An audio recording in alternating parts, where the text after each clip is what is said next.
So over here, you can see that I got 3 layers in the project, and you can see them over here in layers.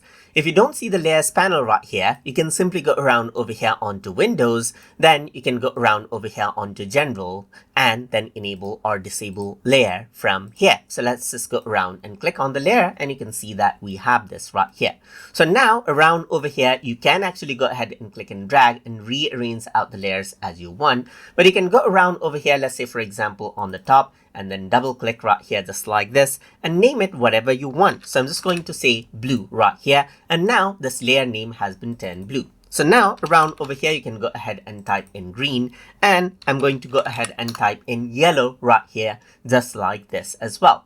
Apart from that, if I were to go around over here on the right, you can even see the eye icon right here. For example, there's blue around over here on the top. But if I were to go ahead and click right here, you can see like there is no layer visible right now. But what is actually happening is that it is actually simply hidden right here. It is not deleted, but it's just hidden. So if I were to click on this again, you'll get it back.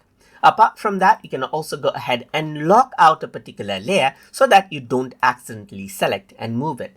So let's say, for example, if I were to select out blue, I can go ahead and click on the lock icon right here. So it is locked out. Then you have green right here, and you can see that you can go ahead and move out the green or yellow as needed. You can go around over here. Let's say, for example, keep the green on top. But if I were to select out the blue right here, you can see that it selects out the yellow, which is beneath the blue color right here. You can change around the green color right here just like this as well.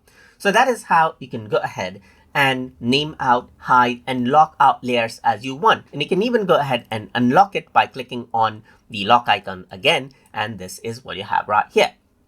So that is how you can go ahead and name, hide, and lock out layers in Affinity. So hope you guys learned something as always.